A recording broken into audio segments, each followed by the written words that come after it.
And we've got some more voiceover opportunities for you today. Not my intention to tell you how to get into the biz, but it is my intention to help you get your best voice so that you find it easier to get into the biz as far as your throat goes, yeah? So you know the different ways to use your voice as regards things like projection and tone and intonation and pace, all of these things that we've talked about before in a more general situation. Over the next several weeks, I'm going to be explaining how you use your voice in these different kind of situations as regard these different job opportunities. Now, yesterday on the program, we talked briefly about animation and announcements and audiobooks and audio guides, commercials and continuity and dialogue replacement and e-learning and explainer videos as well. Today, have you thought of these other opportunities? There's gaming, so acting in character for online games. It's a huge area at the moment. It is probably the number one place for voiceovers, or more specifically for voice acting, and we're going to be delving into gaming, characterization, coming up with different characters, how you remember the different characters as well. That's one of the first things we're going to be doing in the next couple of 3 days. There's also live events. Yeah, you may have been to a large sporting arena or concerts, theatres, balls, awards events. They could be live or recorded that you could have seen on TV. And they've got those kind of announcements at live events. They're sometimes called the voice of God. We'll be explaining why they're called the voice of God as well when we touch on this in a bit more detail in a few weeks' time. Voice of God, the announcements that go everything from a big booming voice to welcome you to the Oscars, or another voice to say that the film's about to start in 5 minutes and please take your seats, or these are the raffle numbers, or please can you move your car, and everything in between. Live events. You could be known as the person who makes the announcements at live events at your local sports stadium, for example, or maybe your local university for graduation, announcing the names of all of the students who've graduated that year.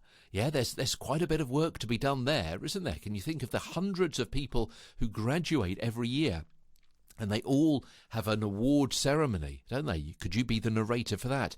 Talking about narrating, what about other forms of narrating? Not necessarily audiobooks that we touched on yesterday, but TV, radio and movie documentaries and news articles as well. May also include the voiceover in a film or a TV show, which kind of moves the story along, explains a backstory, adds a bit of depth to the character because you can hear their thoughts. Do you remember the US sitcom How I Met Your Mother?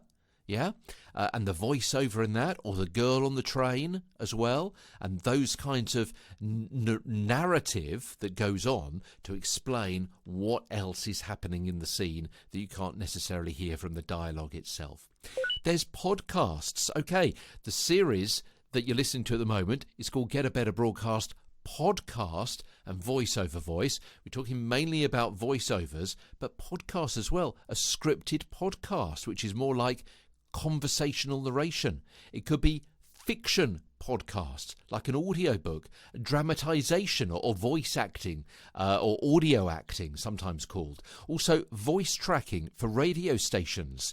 What's that? Well, that's providing the recorded links for music shows which are automatically played in between the songs to give the impression it's a live show.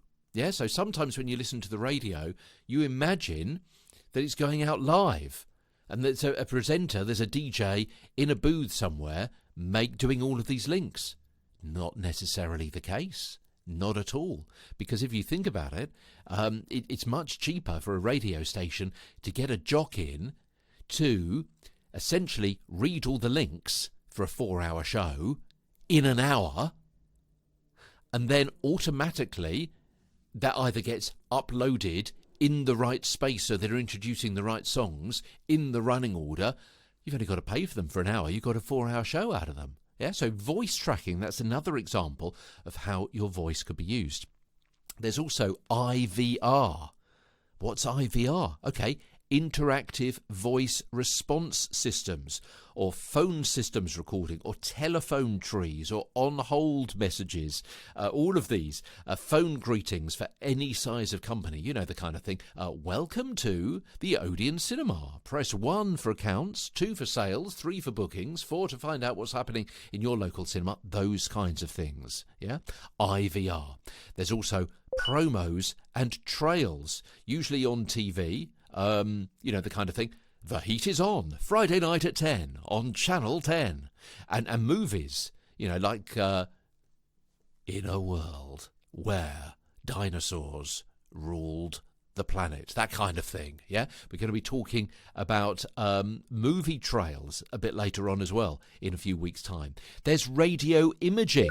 We just talked about radio jockeying. What about radio imaging? You're listening to 97.7 The Frog, that kind of thing. Okay, these aren't necessarily, when I'm doing these impressions, I'm not suggesting for one moment I'm good at them, but I'm just giving you an idea of some of the platforms and situations and scenarios and scripts and contexts that you may find a little niche for you in the forthcoming weeks, months and years.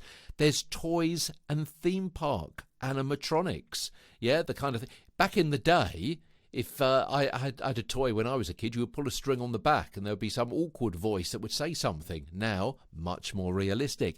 Could be AI generated.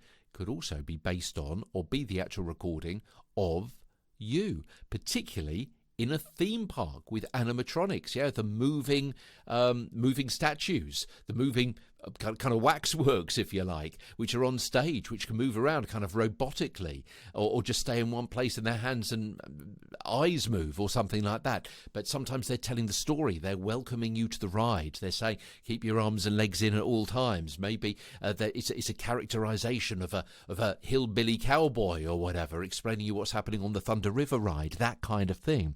Virtual assistants. Yeah, on games and information apps, on services such as Siri or Alexa, those kinds of things. Not the voice of Siri or Alexa, but maybe within an app on those different platforms.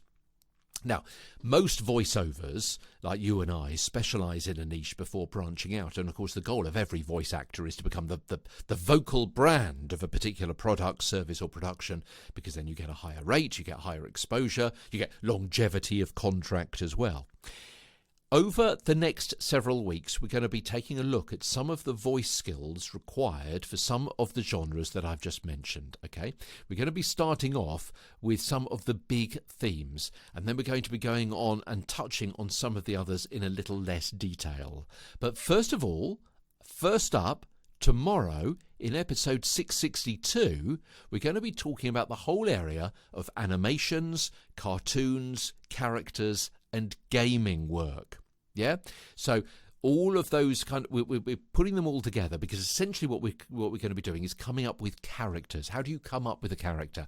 How do you remember the character? What are the different ways you can use that character? How can you develop one character into another character for things like gaming work, animations, and cartoons? Okay, that's a whole kind of genre area which kind of meshes and merges and mixes up with one another. So we're going to be starting off that tomorrow.